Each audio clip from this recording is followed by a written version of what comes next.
Donc bonjour à toutes, bonjour à tous. Donc Brigitte Fayet, coach, consultante, formateur, conférencière, infopreneur.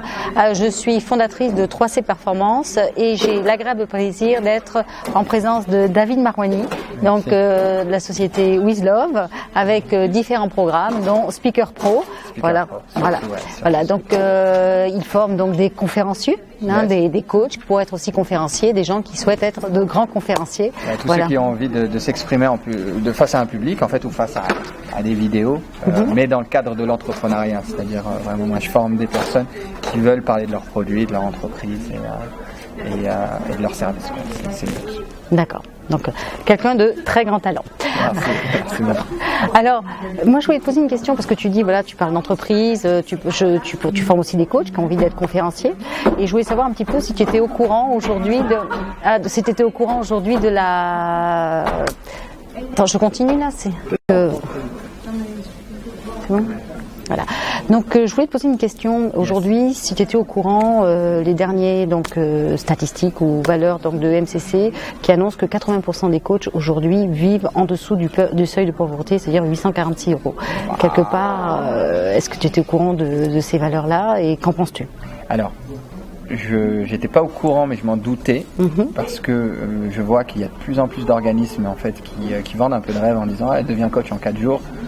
Du coup, j'ai l'impression que c'est le truc à la mode où tout le monde se lance un peu. Ah ouais, j'ai envie d'aider le monde, super. Oh, je fais 4 jours de formation, je deviens coach, je me lance et je suis totalement perdu en fait. Donc je veux bien le concevoir. C'est vrai que après c'est la réalité aussi de l'entrepreneuriat. On nous le vend comme un Eldorado. C'est vrai que c'est beau, c'est génial, mais ça demande du travail et souvent les personnes ne sont pas prêtes à ça. Dans le salariat, elles se plaisent pas, et quand elles arrivent dans l'entrepreneuriat, finalement, elles sont pas prêtes à relever tous les défis de l'entrepreneuriat, qui sont des vrais défis. Et donc souvent, ils abandonnent.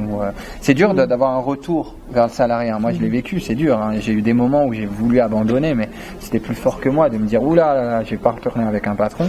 Et donc, il faut s'accrocher. Après, pour moi, il y a une part de talent qu'on a tous, et il y a une part aussi de chance, de la bonne connexion au bon moment. Et souvent, on est notre pire ennemi, quoi. Donc, on s'empêche parce qu'on va avoir peur. Par exemple, moi, j'enseigne sur la prise de parole en public. Ce qui m'a permis aujourd'hui de faire tourner ma société, de bien marcher, c'est parce que j'ai osé prendre toutes les opportunités de parler en public. Clairement, Yannick Alain, quand il m'a proposé, j'étais pas forcément prêt. J'ai dit, ok, tout à l'heure, Martin Latulippe, hier, il m'a dit, David, est-ce que tu ferais 10 minutes? Il m'a dit ça, est-ce que tu ferais 10 minutes pour moi? Il voulait que je fasse un sketch. Ça faisait un moment que j'avais pas de sketch, parce que là, je m'occupais de mes clients. Et j'ai dit, ok, je suis rentré chez moi, j'ai bossé jusqu'à 2h du matin, et ça, personne l'a vu. J'ai bossé. Ce matin, je me suis levé à 6h du matin, et j'ai rebossé. Et donc, quand je suis arrivé sur scène, ça a bien marché, parce que j'ai mis ce mental là au service de mon entreprise. Okay. Donc ça, c'est une notion que aujourd'hui j'en vois très peu avoir. D'accord. Et je crois que c'est ce qui fait la différence. Je vais rebondir sur une notion d'entreprise. Ouais. Alors, tu parlais de différents types de coachs, donc des notions peut-être de coach généraliste. Ouais. Est-ce que quelque part, avec le regard que tu as au niveau de l'entreprise, de l'entrepreneuriat, etc., est-ce qu'il serait pertinent et intéressant d'avoir des coachs qui soient spécialisés pour toi? En fait, c'est le secret du succès. D'accord. Si tu te spécialises, en fait, tu vas être connu pour ta spécialité. Moi, ce que je dis toujours, c'est devenir le monsieur quelque chose.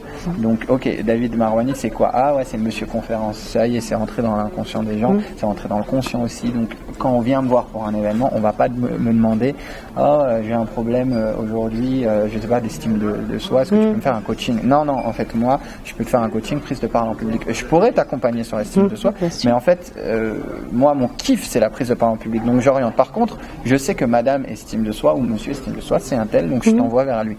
Et si on est tous sur des niches, ça fonctionne. Pourquoi? Parce que en fait, c'est plus facile pour derrière vendre ton expertise en fait, parce que tu parles de quelque chose que tu maîtrises, tu deviens l'expert dans ton domaine ou un des experts de ton domaine, et c'est cool avec ça. Ensuite, l'idée de niche, ça va te permettre aussi de cibler énormément parce que tu vas parler à une audience en particulier. Tu connais leurs problèmes, tu connais leurs rêves, et tu sais les amener d'un point A à un point B. Or, je vois beaucoup de coachs qui disent moi je suis coach de tout. Ah oui, non, mais en fait tu pourras jamais maîtriser toutes les techniques. Donc la spécificité, c'est le secret du succès. Ça fait peur au début parce que tu te dis oui, je vais pas avoir une grande audience parce qu'il n'y a pas de monde, mais en fait c'est vaste. En fait, t'auras toujours des prospects, des milliers de prospects. On n'est pas sur des économies à millions de prospects, mais c'est cool avec ça. Moi, je sais que j'ai commencé sur la confiance en soi et je me suis totalement planté parce que il y a beaucoup de monde, parce que c'est pas spécifique, parce que ça veut tout et rien dire la confiance en soi, et finalement je m'y retrouvais pas. Et quand j'ai voulu faire prise de parole en public, je me suis dit mais c'est aussi spécifique, c'est trop large, prise de parole en public, c'est tout et n'importe quoi. Dans quel cadre? Pour des managers pour qui je vais pas faire tout le monde, ou en tout cas je vais commencer sur une expertise et puis ensuite je vais l'étendre. Et donc je me suis dit c'est quoi, je vais cibler ce que je connais le plus, c'est les conférenciers, parce que je fais des conférences et je veux des entrepreneurs qui ont envie de faire des conférences inspirantes, qui ont envie de pitcher pour leur société, qui ont envie d'aller dans des entreprises parce que je l'ai fait, parce que je sais le faire, qui ont envie de personnes qui me disent David, j'aimerais mettre de l'humour, j'aimerais mettre de l'émotion dans mes conférences. Ça, je sais faire, je le fais tout le temps. Donc, on va créer un peu le show. Ça, je veux bien. Okay. Si tu me demandes quelque chose qui me correspond pas, je préfère t'envoyer vers quelqu'un. J'estime pas que j'ai des concurrents, juste des partenaires et des gens pour qui c'est le métier. Comme ça, moi, je suis dans mon métier et en fait, ça me permet de continuer à me former, de partir à l'étranger pour regarder les autres, ce qu'ils font, développer des techniques, m'entraîner et en fait, après, tu deviens expert d'une thématique et pas expert de tout, parce que l'expert de tout, il est expert de rien. D'accord. Alors, pour en revenir là et dans tout ce que tu viens de dire, si je reprends aussi par rapport à cette notion d'expert et par rapport et avant de partir dans le domaine de l'expertise, au niveau de l'entreprise aujourd'hui, on entend beaucoup parler de la notion de souffrance au travail et des risques psychosociaux. Je pense que quelque part, c'est quelque chose qui n'était pas anodin non plus. Non, c'est clair. Voilà. Alors, par rapport à ça, est-ce que la pertinence de former des nouveaux accompagnateurs, je vais appeler ça, des nouveaux accompagnateurs en risques psychosociaux, est-ce que c'est quelque chose qui peut être pertinent? C'est clair, de toute façon là c'est orienté sur l'humain, c'est orienté sur des problématiques qu'on peut potentiellement tous rencontrer ou qu'on a tous rencontré.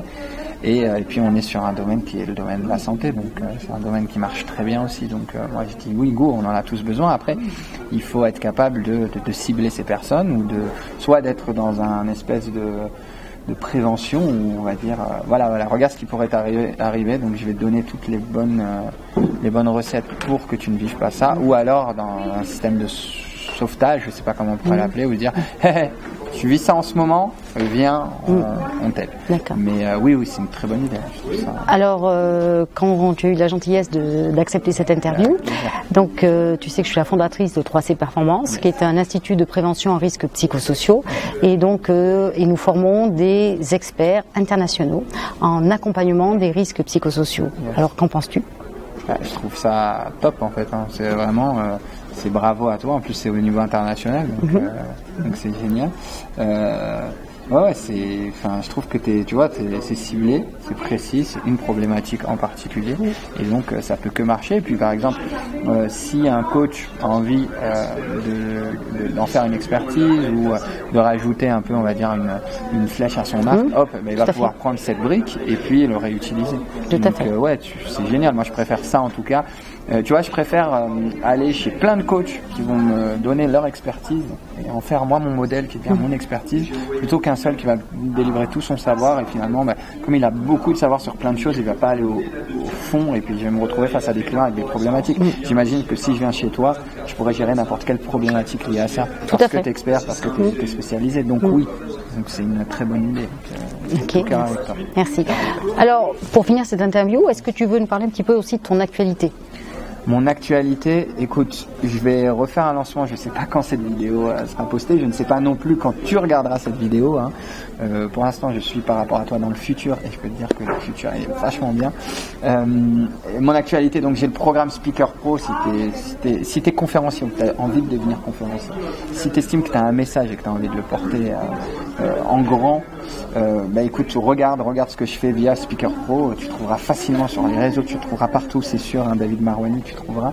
Et donc j'ai mon programme en ligne qui se lance en général une fois ou 2 fois par an maximum, et je ferme vraiment des inscriptions quand je dis que je ferme parce que je m'occupe des élèves. Il y a mes coachings individuels, j'accompagne des conférenciers, par contre je choisis qui, j'ai cette chance-là, c'est-à-dire qu'il faut qu'on soit ok sur les valeurs, juste ça, et il faut que la personne soit motivée, envie de bosser. Je fais bosser énormément, par contre je suis très généreux dans le contenu.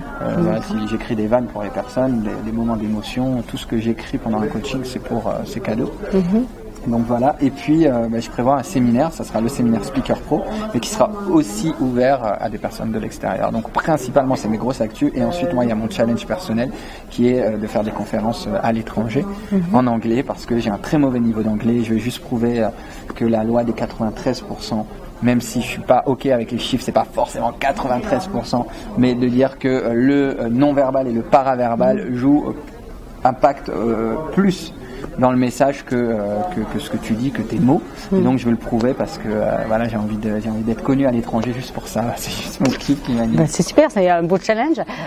Merci beaucoup David. Merci, et puis je vais finir sur tes propres mots, c'est grandis, ose et viens grandiose.